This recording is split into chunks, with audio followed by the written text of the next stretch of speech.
Salut les fans d'apiculture, j'espère que tu vas bien, c'est Mathieu. Aujourd'hui, petite vidéo sur comment rendre liquide son miel cristallisé. Si tu l'as pas déjà vu, je te mettrai au-dessus en lien la vidéo sur comment et pourquoi le miel se cristallise.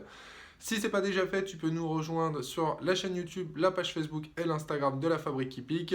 Et tu as toujours ton e-book offert dans la description en dessous de la vidéo. Allez, on commence les explications dans le reste de la vidéo.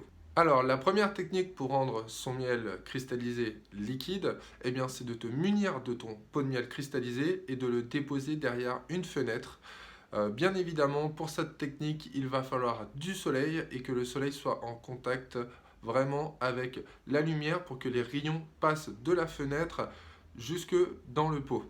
Alors c'est une technique qui peut prendre un petit peu de temps et dans certains cas qui peut ne pas marcher malheureusement car si tu es mal exposé au soleil, eh bien, les grains resteront assez compacts et ton miel ne sera que très peu liquide. Deuxième façon, c'est de prendre ton pot de miel, d'aller vers ton radiateur le plus proche et le déposer dessus. Alors bien évidemment, tout dépend de la température de ton radiateur et aussi de la grosseur des grains que tu as à l'intérieur de ton pot de miel. Cette technique peut durer plus ou moins longtemps, mais elle est quand même assez efficace puisque les radiateurs chauffent quand même plutôt pas mal. Alors surtout, attention lorsque tu déposes ton pot de miel sur le radiateur à ce qu'il n'y ait pas trop de passage car on n'est pas à l'abri d'un accident et malheureusement te faire tomber le pot de miel. Troisième solution, nous allons utiliser le bain-marie.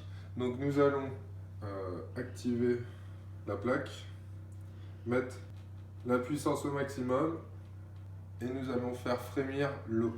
Alors une fois que l'eau arrive à ébullition, prenez votre pot, vous enlevez le capuchon et vous le mettez dans la casserole. Une fois que l'eau est à ébullition, vous réduisez la température de la plaque pour ne pas que l'eau soit non plus trop chaude. Alors là, comme vous pouvez le constater, à l'intérieur, il y a encore les gros grains de cristallisation. Il va falloir remuer légèrement le miel pour pouvoir casser le grain et le rendre liquide. Alors, munissez-vous d'une cuillère et d'une manique, surtout pour éviter les brûlures. Et il va falloir commencer à touiller le miel.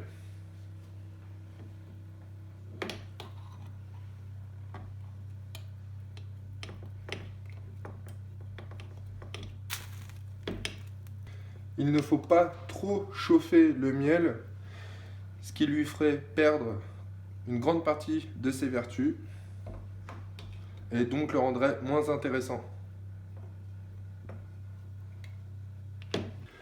Alors comme vous pouvez le constater, le miel est devenu liquide. Il y a encore quelques gros morceaux de cristallisation. Pour cela, vous pouvez le replonger dans le bain-marie et continuer à le touiller légèrement. Alors voilà, le miel est devenu liquide, plus de grosses cristallisations. Vous pouvez le retirer du bain-marie, ça ne sert à rien de le laisser dans l'eau chauffée plus que besoin. Une fois que vous l'avez retiré de l'eau, attention, le verre sera chaud, donc posez-le à côté et laissez-le refroidir et revenir à température ambiante. Une fois refroidi, le miel a retrouvé cet aspect liquide et onctueux. Et vous pourrez donc remettre la capsule sur le pot et le ranger dans votre placard. Alors les deux premières techniques que je viens de te citer sont des techniques qui sont plus ou moins longues suivant différents paramètres.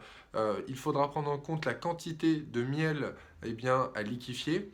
Il faudra aussi prendre en compte la grosseur du grain qui est au niveau du pot, car plus ton grain sera important et plus il faudra de temps pour le dissoudre. Mais en tout cas, les deux premières techniques sont celles qui vont le moins impacter ton miel lors de sa liquéfaction. Pourquoi ?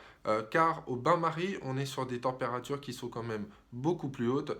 Alors certes, elles sont encore raisonnables, mais comme je te le précise lors de l'utilisation du bain-marie, il ne faut pas monter trop haut dans les températures pour ne pas perdre tous les bienfaits contenus dans le miel. Voilà, c'est la fin de la vidéo. Je t'ai donné mes 3 techniques pour rendre un miel cristallisé liquide. J'espère qu'elles te seront utiles. Si tu as d'autres techniques, n'hésite pas à les partager dans la description en dessous de la vidéo. Si tu as aussi utilisé l'une des 3 techniques, eh bien, fais-nous partager ton retour d'expérience, voilà, si tu as eu des problèmes ou si ça a correctement fonctionné. N'oublie pas de nous rejoindre sur les différents réseaux sociaux et quant à moi, je te laisse et je te dis à bientôt. Ciao, ciao!